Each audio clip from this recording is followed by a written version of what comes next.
Hello guys, मेरा नाम है रवि और स्टडी ग्लो में आपका बहुत बहुत स्वागत है। दोस्तों, जैसा कि आपको पता है कि दुनिया में इस समय लगातार कोरोना के केसेस बढ़ रहे हैं और उसका असर भारत में भी दिख रहा है। कुछ महीने पहले तक क्या था कि जो चाइना है वो इससे लगातार प्रभावित हो रहा था, चाइना में केसेस बढ़ रहे थे। अब क्या हुआ है कि इंडिया में भी ये केसेस देखने के लिए मिलने लगे हैं। सरकारें अलर्ट हो गई हैं, सरकारें लगातार इस पर काम कर रही हैं और चिंतित भी हैं। कहीं कहीं तो लॉकडाउन की भी बात चल रही है। ठीक है दोस्तों, यहाँ पे क्या हुआ है कि लगभग लगभग 4000 जो केस थे सिंगल डे में मिले हैं और ये रिकॉर्ड हुआ है, रिकॉर्ड कायम किया है कोरोना ने, क्योंकि 6 महीने तक अभी तक ऐसे स्पाइक नहीं देखे गए थे, लेकिन 6 महीने बाद ये क्या हुआ है, जो स्पाइक मिला है। ठीक है, तो इसी वजह से ये काफी ज्यादा खतरनाक और एक खतरे की घंटी है। ठीक है दोस्तों, केसेस जो बढ़ रहे हैं, जो इंडिया में केसेस बढ़ रहे हैं ऑन एवरेज वो किस स्पीड से बढ़ रहे हैं, 2.1x। ठीक है, मतलब लगभग 2 गुना स्पीड से बढ़ रहे हैं। कहीं कहीं केसेस क्या हो रहे हैं दोस्तों कि 3 गुना स्पीड से बढ़ रहे हैं, कहीं कहीं 3.5 गुना स्पीड से बढ़ रहे हैं। इसको हम इस डेटा के हिसाब से समझेंगे तभी हमको पता चलेगा कि कितना ये बढ़ रहा है। ठीक है दोस्तों, मैं आपको दिखाता हूँ। यहाँ पे देखिए, यहाँ पे आप देख रहे हैं कि रेड डॉट और ब्लू डॉट। ठीक है, तो जो रेड डॉट है वो क्या है, लास्ट 7 डेज का है। ठीक है, मतलब 26 से लेके 1 अप्रैल के बीच में जो केसेस बढ़े हैं वो है। ठीक है, और दूसरा कौन है, प्रीवियस 7 डे, मतलब जो 7 दिन का है। ठीक है, मतलब कहाँ से लेके है, 19 से लेके 25 के बीच में। ठीक है, तो ये है पूरा। अब यहाँ पे जैसे आप देखें केरला में क्या था कि 19 से लेके 25 तक कितने केस थे, कितने केस आए, लगभग 1300 के आसपास केस आए। वहीं पे महाराष्ट्र में आप देखेंगे कितने केस आए थे, लगभग 2000 के आसपास केस आए थे। 7 दिन की बात कर रहा हूँ, मतलब एक जो पिछला हफ्ता है उसके पिछले हफ्ते की बात कर रहा हूँ, तो उस हफ्ते में क्या था, इतने केस आए थे। वहीं गुजरात की बात करें तो आप देखेंगे कि 1500 केस आए थे।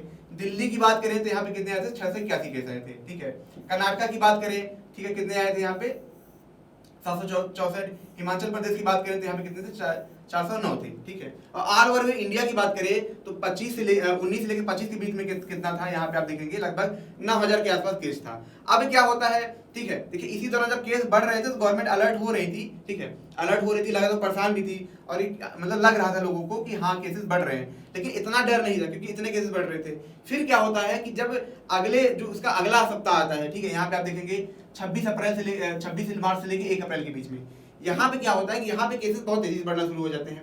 ठीक है, केरला में देखेंगे आप, ठीक है, तो यहाँ पे जो केसेस बढ़े, ठीक है, लगभग आप देखेंगे यहाँ पे लगभग केसेस 4000 हो गए। ठीक है, महाराष्ट्र में आप देखेंगे तो लगभग 3500 के आसपास केसेस हो गए। ठीक है, गुजरात में भी आप देखेंगे तो लगभग, ठीक है सर, 2500 के आसपास केसेस हो। दिल्ली में देखेंगे तो 1700 के आसपास केस हो गए।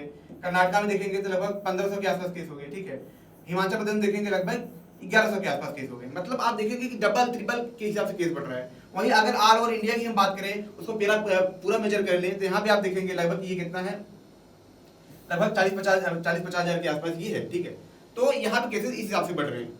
अब हम बात कर लेते हैं कि परसेंटेज के बारे में बात कर लेते हैं। यहाँ पे जैसे मैंने आपको बताया था, ठीक है, तो यहाँ पे मैं आपको दिखा दूं कि किस स्पीड से ये बढ़ रहे हैं। ठीक है, क्या परसेंटेज है। वहीं पे महाराष्ट्र में देखेंगे आप, ठीक है, तो लगभग 70% क्या है, स्पाइक मिला है यहाँ पे। ठीक है, गुजरात में आप देखेंगे, ठीक है, 53 से लेके 139% का स्पाइक मिला है। ठीक है, दिल्ली में देखेंगे, ठीक है, तो 2.3, ठीक है, 2.5x स्पीड से कितना बढ़ा है, 681 बढ़ा है। वहीं पंजाब में आप देखेंगे जो इनकी स्पीड है, मैंने आपको क्या बताया था, 3.3x, कहीं कहीं 3.5 गुना 4 गुना स्पीड से ये बढ़ रहे हैं हर हफ्ते। ठीक है, हरियाणा में आप देखेंगे 3x है। ठीक है, यूपी में देखेंगे आप 2.5x है। तो इस तरीके से लगातार केसेस बढ़ रहे हैं और ये केसेस बढ़ने का मतलब सीधा सीधा संकेत है दोस्तों कि हर कोई बच के रहिए। ठीक है, फिर से प्रोटोकॉल फॉलो करिए, जो गवर्नमेंट ने एडवाइजरी जारी की थी वो सारे प्रोटोकॉल फॉलो करिए, कि ये मजाक की बात नहीं। कभी कभी हमको क्या लगता है, अरे केस आ रहे हैं, आने दो, लेकिन आपने देखा होगा जो सेकंड वेव आया था वो बहुत ज्यादा खतरनाक था, बहुत से लोगों की जाने गई थी। फिर थर्ड वेव आया, इसलिए अब जब फोर्थ वेव आएगा तो इसमें भी बहुत ज्यादा चांस है कि बहुत ज्यादा वो खतरनाक हो। ठीक है, क्योंकि एक अल्टरनेट के फॉर्म में जब ये केसेस आते हैं तो बहुत ही ज्यादा घातक होते हैं।